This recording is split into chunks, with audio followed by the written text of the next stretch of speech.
Hi നമസ്കാരം, ഞാൻ Sony Abhilash. ഭക്ഷണശാലയിലേക്ക് എല്ലാവർക്കും സ്വാഗതം. ഇതുവരെ ചാനൽ കാണുകയും സബ്സ്ക്രൈബ് ചെയ്യുകയും ചെയ്തിട്ടുള്ള എല്ലാവർക്കും അവരുടെ സ്നേഹത്തിനും സപ്പോർട്ടിനും ഒരുപാട് താങ്ക്സ്. ഇന്ന് നമുക്കൊരു മീൻ പീര വറ്റിച്ചത് തയ്യാറാക്കുന്നത് എങ്ങനെയെന്ന് നോക്കാം. അതിനായി ഞാനൊരു മൺചട്ടി അടുപ്പിലേക്ക് വെച്ചു. ചൂടായപ്പോഴേക്ക് അതിലേക്ക് ആവശ്യത്തിന് വെളിച്ചെണ്ണ ചേർത്ത് കൊടുത്തു. വെളിച്ചെണ്ണ ഒന്ന് ചൂടായി വരുമ്പോഴേക്ക് നമുക്കിതിലേക്ക് ഒരു തണ്ട് കറിവേപ്പില ചേർത്ത് കൊടുക്കാം. കറിവേപ്പില ഒന്ന് മുരിഞ്ഞു വന്നപ്പോഴേക്ക് അതിലേക്ക് ഒരു വറ്റൽമുളക് ഇട്ട് കൊടുക്കുന്നു. കടുകും ഉലുവയൊക്കെ വേണമെന്നുള്ളവർക്ക് ഇട്ട് കൊടുക്കാം. ഞാനിപ്പോൾ കടുകും ഉലുവയൊന്നും ചേർത്തിട്ടില്ല. വറ്റൽമുളക് കൂടി ഇട്ടെടുത്തു. വറ്റൽമുളകും കറിവേപ്പിലയും കൂടെ നന്നായിട്ടൊന്ന് മുരിഞ്ഞു വരട്ടെ. അപ്പോഴേക്ക് ഇതിലേക്ക് ഒരു 7-8 ചെറിയ ഉള്ളി കനം കുറച്ചരിഞ്ഞത് അതും കൂടി നമുക്ക് ചേർത്ത് കൊടുക്കാം. ചെറിയുള്ളി ഇല്ലെങ്കിൽ സവാള ചേർത്താലും മതി. മീൻ കറിക്കൊക്കെ എപ്പോഴും ടേസ്റ്റ് ചെറിയുള്ളി തന്നെയാണ്. ഉള്ളിയും കൂടി ഇതിൽ കിടന്ന് നന്നായിട്ടൊന്ന് വഴന്ന് വരട്ടെ. ഇത് കഴിയുമ്പോഴേക്ക് ഇതിലേക്ക് ഒരു മുരിങ്ങക്കായയുടെ പകുതി നെടുകെ കീറിയത് ചേർത്ത് കൊടുക്കാം. മുരിങ്ങക്കായ ഒരുപാട് ചേർത്ത് കഴിഞ്ഞാൽ കറിയിൽ മുരിങ്ങക്കായയുടെ ടേസ്റ്റ് ആയിരിക്കും മുന്നോട്ട് നിൽക്കുക. അതുകൊണ്ട് കുറച്ച് മാത്രം ചേർത്താൽ മതിയാകും. മുരിങ്ങക്കായും ചെറിയ ഉള്ളിയും കൂടി ഒന്ന് ചെറുതായിട്ട് വഴന്ന് വന്നിട്ടുണ്ട്. ഇതിലേക്ക് ഒരു 4-5 പച്ചമുളക് കീറിയത്. എരിവിന് ആവശ്യമായിട്ട് പച്ചമുളക് കൂട്ടുകയോ കുറയ്ക്കുകയോ ഒക്കെ ചെയ്യാം. ഞാനിപ്പോൾ ഇത്രയാണ് എടുത്തിട്ടുള്ളത്.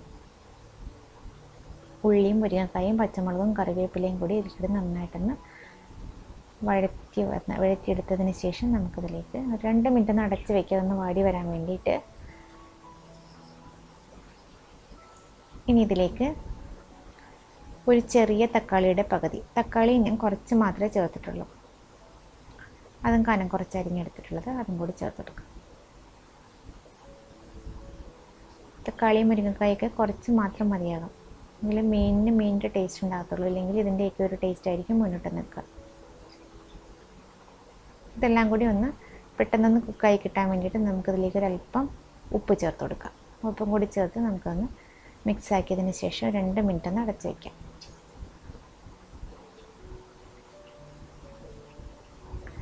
തക്കാളിയൊക്കെ ഒന്ന് വെന്തുടഞ്ഞു വരുന്നതിന് വേണ്ടിയിട്ടാണ് ഇത് അടച്ച് വെച്ചത്. 2 മിനിറ്റ് കഴിഞ്ഞ് നമുക്കൊന്ന് തുറന്ന് നോക്കാം. അപ്പോഴേക്ക് തക്കാളിയൊക്കെ വെന്ത് ഉടഞ്ഞ് നല്ല പാകമായിട്ട് വന്നിട്ടുണ്ട്. ചെറിയ ഉള്ളിയൊക്കെ നന്നായിട്ട് വാടിയിട്ടുണ്ട്. ഇനി നമുക്കിതിലേക്ക് മസാലകൾ ചേർത്ത് കൊടുക്കാം. 1/4 ടീസ്പൂൺ മഞ്ഞൾപ്പൊടി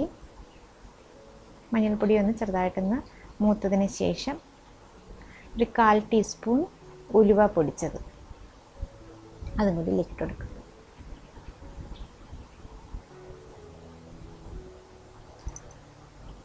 1/2 ടേബിൾ സ്പൂൺ മല്ലിപ്പൊടി, വലിയ സ്പൂണിന് 1/2 സ്പൂണാണ് മല്ലിപ്പൊടി എടുത്തിട്ടുള്ളത്.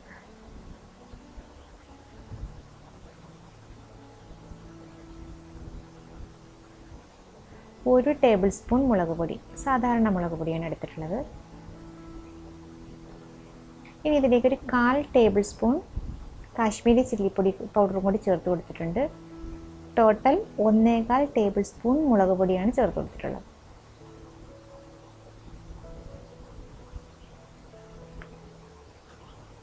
ഇതിലേക്ക് ഒരു 6 അല്ലി കുടംപുളി ചേർത്ത് കൊടുത്തു. അത് വെള്ളത്തിലിട്ട് വെച്ചിരുന്നിട്ടുള്ളതാണ്. ആ വെള്ളം കൂടി ഇതിലേക്ക് ഒഴിച്ചു കൊടുത്തു. കുടംപുളി നേരത്തെ തന്നെ നന്നായി കഴുകി ക്ലീൻ ആക്കിയതിന് ശേഷം ചൂടുവെള്ളത്തിലിട്ട് കുതിർത്തിട്ടുള്ളതാണ്. നന്നായി കഴുകി ക്ലീൻ ആക്കി എടുക്കണം. അതിൽ മണലോ എന്തെങ്കിലും ഉണ്ടെങ്കിൽ കളഞ്ഞ് നല്ലപോലെ കഴുകിയതിന് ശേഷം വേണം വെള്ളത്തിലിട്ട് വെക്കാൻ. ഇതിലേക്ക് കുറച്ച് ചൂടുവെള്ളം കൂടി ചേർത്തെടുക്കും. മീനൊന്ന് വെന്ത് കിട്ടുന്നതിനാവശ്യമായിട്ടുള്ള വെള്ളം മതിയാകും. അതായത് നന്നായിട്ട് മീൻ കറി നമ്മൾ വറ്റിച്ചെടുക്കുന്നുണ്ട്. മീൻ കറിയിൽ കിടന്ന് നന്നായിട്ട് പീര പറ്റിക്കുന്നതാണ്. അപ്പോൾ കുറച്ച് വെള്ളം മതിയാകും. ഇതിലേക്ക് നമുക്ക് ആവശ്യത്തിന് ഉപ്പ് കൂടി ചേർത്ത് കൊടുക്കാം. ഇപ്പോൾ ചെറിയ സ്പൂൺ ആയതുകൊണ്ടാണ് ഞാൻ 4 സ്പൂൺ ഉപ്പ് ചേർത്തത്. ഉപ്പ് ചേർക്കുമ്പോൾ ശ്രദ്ധിച്ച് ചേർക്കണം. ആദ്യം തന്നെ കൂടിപ്പോയാൽ പിന്നെ ഒന്നും ചെയ്യാൻ പറ്റില്ല. കുറച്ച് ചേർത്തിട്ട് ടേസ്റ്റ് നോക്കിയതിന് ശേഷം പിന്നെ വേണമെങ്കിൽ ചേർത്തെടുക്കും. ഉപ്പ് കൂടി ചേർത്തിട്ട് ഒന്ന് തിളച്ച് വരുന്നതിന് വേണ്ടിയിട്ട് നമുക്ക് 2 മിനിറ്റ് ഒന്ന് അടച്ച് വയ്ക്കാം.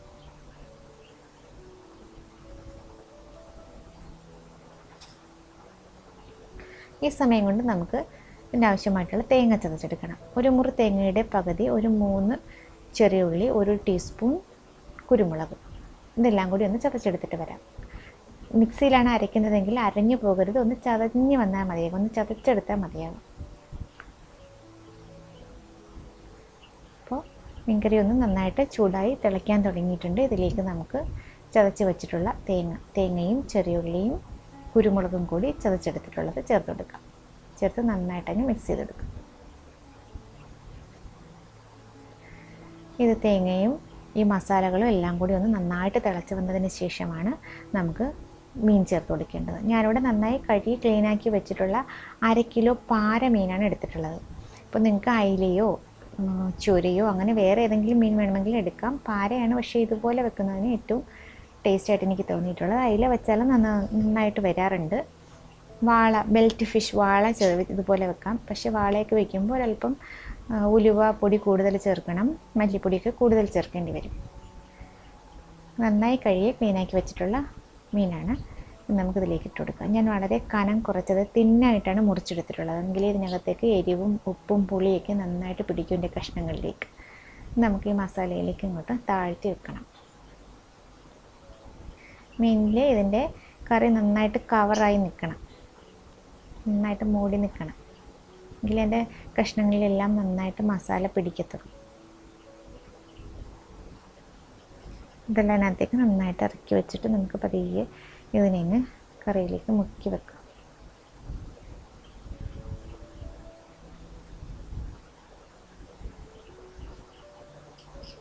മസാല എല്ലാം മീനിൽ പിടിച്ച് നന്നായിട്ട് തിളച്ച് വറ്റി കുറുകി വരണം. ഇനി നമുക്കിതൊന്ന് അടച്ച് വയ്ക്കാം. കുറച്ച് സമയം കഴിഞ്ഞ് തുറന്ന് നോക്കുമ്പോഴേക്കും നമുക്ക് മീനൊക്കെ നന്നായിട്ട് തിളച്ച് കുറുകി വന്നിട്ടുണ്ട്. ഇനി ഫ്ലെയിം ഒന്ന് കുറച്ച് വയ്ക്കണം. കുറച്ച് വച്ചിട്ട് ഇത് നന്നായിട്ട് വറ്റി ചട്ടിയിലൊക്കെ പിടിച്ച് വരണം. സ്പൂണിട്ട് ഇളക്കുമ്പോൾ വളരെ ശ്രദ്ധിക്കണം. സ്പൂണാണ് ഇടുന്നതെങ്കിൽ ഇതുപോലെ ചെറിയ സ്പൂൺ ഇട്ടിട്ട് വേണം. മീനിൻ്റെ കഷ്ണങ്ങളൊന്നും പൊടിഞ്ഞു പോകാതെ പതിയെ വേണം ഇളക്കാൻ. തന്നെ പൊടിഞ്ഞു പോകാതെ വളരെ സോഫ്റ്റായിട്ട് വേണം ഇളക്കി ചേർക്കേണ്ടത്. അല്ലെങ്കിൽ ചട്ടിയിലൊന്ന് പതിയെ ചുറ്റിച്ചെടുത്താലും മതിയാവും. ഉപ്പോ പുളിയോ എരിവോ അങ്ങനെ കുറവുണ്ടെങ്കിൽ ഇപ്പോൾ ടേസ്റ്റ് നോക്കിയിട്ട് ചേർത്ത് കൊടുക്കണം. എനിക്കിപ്പോൾ എല്ലാം കറക്റ്റായിട്ടുണ്ട്, തന്നെ ചേർക്കേണ്ടതായിട്ടില്ല. നമുക്കിതൊന്ന് അടച്ച് വയ്ക്കാം.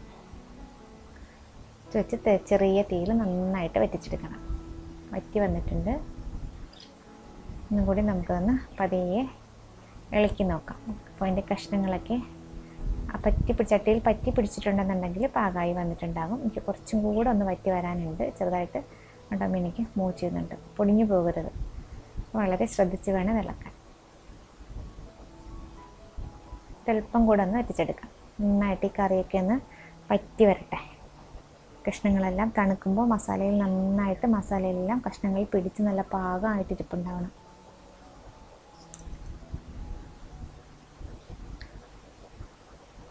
രണ്ട് മിനിറ്റും കൂടെ ഞാൻ അടച്ചു വെച്ചിട്ട് നോക്കിയിട്ടുണ്ട്. നമുക്ക് പതിയെ ഒന്ന് നോക്കാം ചട്ടി പിടിച്ച് വറ്റി വന്നിട്ടുണ്ടോയെന്ന്. കഷ്ണങ്ങളൊക്കെ എല്ലാം തന്നെ ചട്ടിയിൽ പറ്റി പിടിച്ച് വന്നിട്ടുണ്ട്. നല്ല പാകമായിട്ടുണ്ട്, നല്ല മണം വരുന്നുണ്ട് കറിയുടെ. കറി നല്ല റെഡിയായി വന്നിട്ടുണ്ട്.